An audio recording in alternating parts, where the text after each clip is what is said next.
On this visit, I'm going to talk about how you can prevent heart failure. Heart failure is damage to the heart that causes shortness of breath, fatigue, decreased exercise tolerance, or swelling of the ankles and feet. The heart damage can result in two different problems. First, the heart may have trouble filling with blood, called diastolic dysfunction, stiff heart. Or second, the heart may have trouble pumping the blood out of the heart, called systolic dysfunction, an enlarged heart.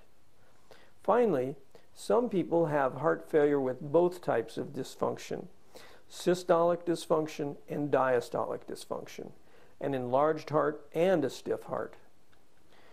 The damage that causes the heart failure symptoms can be due to many different causes. The heart damage can be the result of years of high blood pressure. It can be caused by a damaged heart valve that either leaks or is narrowed.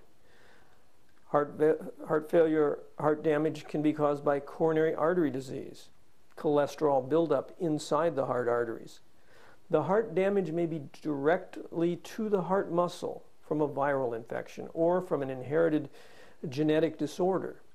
The good news is that many cases of heart failure can be prevented by preventing the diseases that cause the heart damage. High blood pressure is a leading cause of heart damage resulting in heart failure. And by carefully treating high blood pressure, if you have it, you are preventing heart damage. And high blood pressure control is the most important thing you can do to lower your risk of stroke. Diabetes increases a person's risk for heart failure, and prevention or control of diabetes may lower the risk of heart failure. A damaged heart valve that leaks or that is narrowed can cause heart failure. This damage can be prevented or lessened by carefully following the patient with ultrasound heart scans, echocardiograms, at a regular interval with the plan of replacing the heart valve when it becomes too damaged, but before the heart itself has been permanently damaged. A common cause of heart damage causing heart failure is coronary artery disease, cholesterol buildup inside the lining of the heart arteries. The things that cause coronary artery disease and thus increase your risk of heart attack increase your risk of heart failure. And the same things that lower your risk of heart attack also lower your risk of heart failure.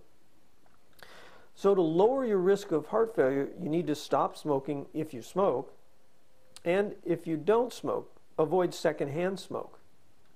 Work to get your blood pressure to as low as possible. And we now know that normal blood pressure is less than 120/80, not less than 140/90 as we used to think. Some men, but not women, should take daily aspirin if they're at high risk of heart attack or heart attack death, assuming they don't have aspirin contraindications.